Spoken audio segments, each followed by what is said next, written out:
Chapter 7. The Baudelaire Orphan School Day was particularly austere, a word which here means that Mr. Ramore's stories were particularly boring. Mrs. Bass's obsession with the metric system was particularly irritating, and Nero's administrative demands were particularly difficult, but Violet, Klaus, and Sunny did not really notice. Violet sat at her school desk, and anybody who did not know Violet would have thought that she was paying close attention because her hair was tied up in a ribbon to keep it out of her eyes. But Violet's thoughts were far, far away from the dull tales Mr. Ramore was telling. She had tied her hair up, of course, to help focus her keen inventing brain on the problem that was facing the Baudelaires, and she didn't want to waste an ounce of her attention on the rambling, banana-eating man in the front of the room. Mrs. Bass had brought in a box of pencils for her class and was having them figure out if one of them was any longer or shorter than the rest. And if Mrs. Bass weren't so busy pacing around the room shouting, "Measure," she might have looked at Klaus and thought that perhaps he shared her obsession with measurements because his eyes were sharply focused as if he were concentrating. But Klaus was spending the morning on autopilot, a word which here means measuring pencils without really thinking about them. As he placed pencil after pencil next to his ruler, he was thinking of books he had read that might be helpful for the situation. And if Vice Principal Nero had stopped practicing his violin and looked in on his infant secretary, he would have guessed that Sunny was working very hard, mailing letters he had dictated to various candy companies, complaining about their candy quality. But even though Sunny was typing, stapling, and stamping as quickly as she could, her mind was not on secretarial supplies, but on the appointment she and her siblings had with Coach Genghis that evening, and what they could do about it. The Quagmires were curiously absent from lunch, so the Baudelaires were really forced to eat with their hands this time, but as they picked up handfuls of spaghetti and tried to eat them as neatly as possible, the three children were thinking so hard that they barely spoke. They knew, almost without discussing the matter, that none of them had been able to guess Coach Genghis's plan, and that they hadn't figured out a way to avoid their appointment with him on the lawn, an appointment that drew closer and closer with every handful of lunch. The Baudelaires passed the afternoon in more or less the same way, ignoring Mr. Ramore's stories, Mrs. Bass's pencils, and the diminishing supply of staples, and even during gym period, when one of Carmelita's bratty friends informed them that Genghis would start teaching the next day, but in the meantime, they were to run around as usual. The three children raced around the lawn in utter silence, devoting all their brain power to thinking about their situation.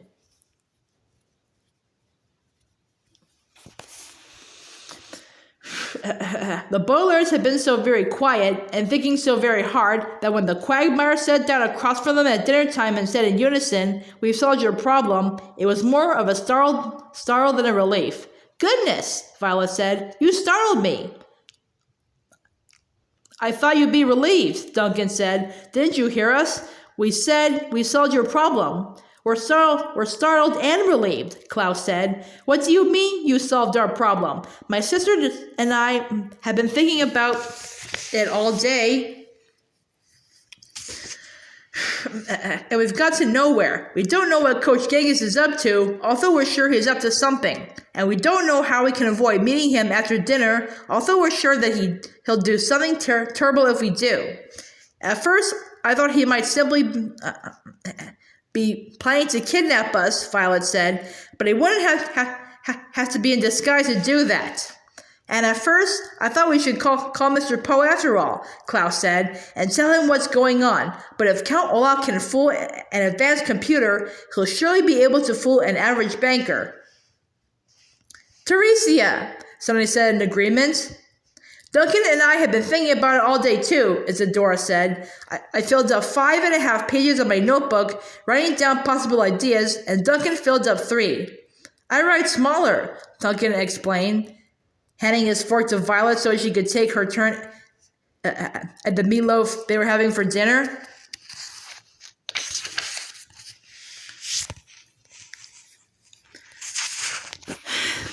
Right before lunch, we compared notes, Isadora continued, and the two of us had the same idea, so we sneaked away and put our plan into action. That's why we weren't at lunch, Duncan explained. You'll notice that there are puddles of beverages on our tray instead of glasses. Well, you can share our glasses, Klaus said, handing his to Isadora, just like you're letting us share your silverware. But what is your plan? What did you put into action? Duncan and Isadora looked at one another, smiled, and leaned in close to the Baudelaires so they could be sure no one would overhear. We propped open the back door of the auditorium, Duncan said. He and Isadora smiled triumphantly and leaned back in their chairs. The Baudelaires did not feel triumphant. They felt confused. They did not want to insult their friends who had broken the rules and sacrificed their drinking glasses just to help them, but they were unable to see how propping open the back door the auditorium was the solution to the trouble in which they found themselves. I'm sorry, Violet said after a pause. I don't understand how propping open the back door of the auditorium solves our problem. Don't you see? Isadora asked. We're going to sit in the back of the auditorium tonight, and as soon as Nero begins his concerts, we will tiptoe out and sneak over to the front lawn. That way, we can keep an eye on you and Coach Genghis. If anything fishy happens, we will run back to the concert and alert Vice Principal Nero. It's a perfect plan, don't you think? Duncan asked. I'm rather proud of my sister and me, if I do say so myself. The Baudelaire children looked at one another doubtfully. They didn't want to disappoint their friends or criticize the plan that the Quagmire triplets had cooked up, particularly since the Baudelaires hadn't cooked up any plan themselves. But Count Olaf was so evil and so clever that the three siblings couldn't help but think that propping a door open and sneaking out to spy on him was not much of a defense against his treachery. We appreciate you trying to solve our problem, Klaus said gently, but Count Olaf is an extremely treacherous person. He always has something up his sleeve. I wouldn't want you to get into any danger on our behalf. Don't talk nonsense, Isadora said firmly, taking a sip from Violet's glass. You're the ones in danger, and it's up to us to help you. And we're not frightened of Olaf. I'm confident this plan is a good one. The Baudelaires looked at one another again. It was very brave of the Quagmire triplets not to be frightened of Olaf and to be so confident about their plan. But the three siblings could not help but wonder if the Quagmire should be brave. Olaf was such a wretched man that it seemed wise to be frightened of him, and he had defeated so many of the Baudelaires' plans that it seemed a little foolish to be so confident about this one. But the children were so appreciative of their friends' efforts that they said nothing more about the matter. In the years to come, the Baudelaire orphans would regret this time when they said nothing more about the matter, but in the meantime, they merely finished their dinner with the Quagmires, passing silverware and drinking glasses back and forth and trying to talk about other things. They discussed other projects they might do to improve the orphan shack and what other matters they might research in the library, and what they could do about Sunny's problem with the staples, which were running out quite rapidly, and before they knew it, dinner was over. The Quagmires hurried up to the violin recital, promising to sneak out as quickly as they could, and the Baudelaires walked out of the cafeteria and over to the front lawn. The last few rays of the sunset made the children cast long, long shadows as they walked, as if the Baudelaires had been stretched across the brown grass by some horrible mechanical device. The children looked down at their shadows, which looked as flimsy as sheets of paper, and wished with every step that they could do something else, anything else, other than meet Coach Genghis alone on the front lawn. They wished they could just keep walking under the arch, past the front lawn, and out into the world, but where could they go? The three orphans were all alone in the world. Their parents were dead. Their banker was too busy to take good care of them, and their only friends were two more orphans, who the Baudelaires sincerely hoped had snuck out of the recital by now and were spying on them as they approached the solitary figure of Coach Genghis, waiting for them impatiently on the edge of the lawn. The waning light of the sunset, the word waning here means dim, and making everything look extra creepy, made the shadow of the coach's turban look like a huge deep hole.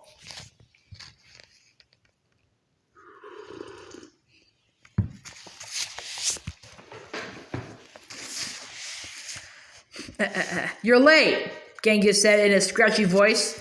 As the three siblings reached him, they could see that he had both hands behind his back as if he were hiding something. Your instructions were to be here right after dinner, and you're late. We're very sorry, Violet said, craning her neck to try and catch a glimpse of what was behind his back. It took us a little longer to eat our dinner without silverware. If you were smart, Genghis said, you would have borrowed the silverware of one of your friends. We never thought of that, Klaus said. When one is forced to tell atrocious lies, one often feels a guilty flutter in one's stomach, and Klaus felt such a flutter now. You certainly are an intelligent man, he continued. Not only am I intelligent, Genghis agreed, but I'm also very smart. Now, let's get right to work. Even stupid children like yourself should remember what I said about orphans having excellent bone structure for running.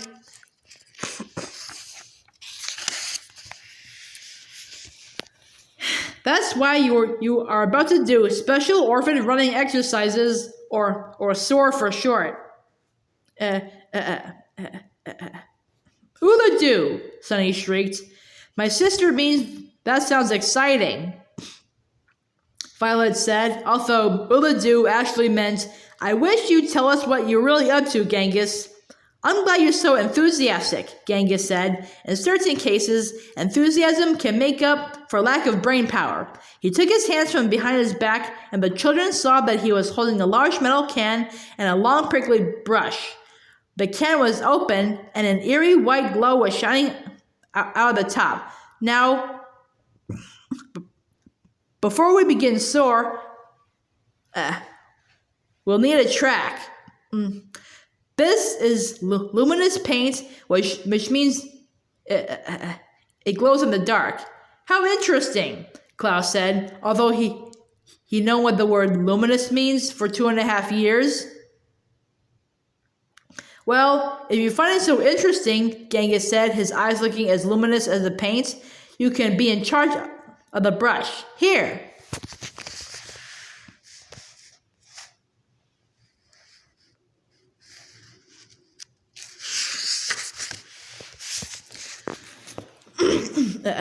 He thrust a long prickly brush into Klaus's hands. And you little girls can hold the paint can. I want you to paint a big circle on the grass so you can see where you are running when you start your laps. Go on, what are you waiting for? The Baudelaires looked at one another. What they were waiting for, of course, was Genghis revealing what he was really up to with the paint, the brush, and the ridiculous special orphan running exercises. But in the meantime, they figured they'd better do as Genghis said. Painting a big luminous circle on the lawn didn't seem to be particularly dangerous, so Violet picked up a paint can, and Klaus dipped the brush into the paint and began making a big circle. For the moment, Sunny was something of a fifth wheel, a phrase which means not in a position to do anything particularly helpful, but she crawled alongside her siblings, offering moral support. Bigger! Genghis called out in the dark. Wider! The Baudelaires followed his instructions and made the circle bigger and wider, walking farther away from Genghis and leaving a glowing trail of paint. They looked out into the gloom of the evening, wondering where the Quagmire triplets were hiding, or if indeed they had managed to sneak out of the recital at all. But the sun was down now, and the only thing the orphans could see was the bright circle of light they were painting on the lawn and the dim figure of Genghis, his white turban looking like a floating skull in the night. Bigger! Wider! All right, that's big and wide enough. Finish the circle where I am standing. Hurry up! What do you think we're really doing? Violet whispered to her brother. I don't know, Klaus said. I've only read 3 or 4 books on paint. I know that paint can sometimes be poisonous or cause birth defects, but Genghis isn't making us eat the circle, and you're not pregnant, of course, so I can't imagine.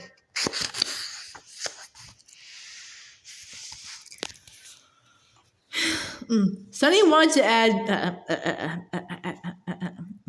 Gargaba, which meant maybe the luminous paint is serving as some sort of glowing signal, but the Baudelaires had come full circle and were too close to Genghis to do any more talking.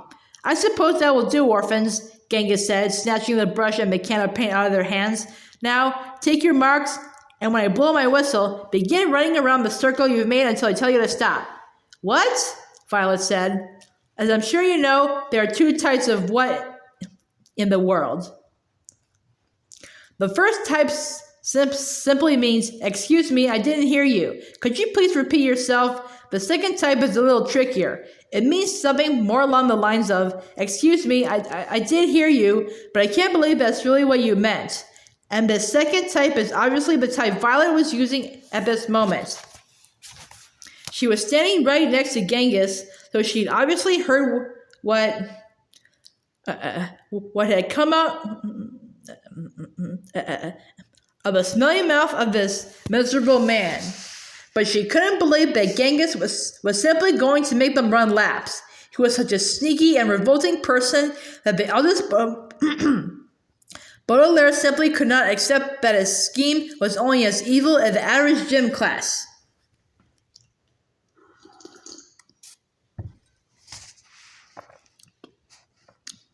What? Genghis repeated in a mocking way. He had obviously taken a page out of Nero's book, a phrase which here means learn how to repeat things in a mocking way in order to make fun of children. I know you heard me, little orphan girl. You're standing right next to me. Now take your marks, all of you, and begin running as soon as I blow my whistle. But Sunny is a baby, Klaus protested. She can't really run, at least not professionally. Then she may crawl as fast as she can, Genghis replied. Now, on your marks, get set, go!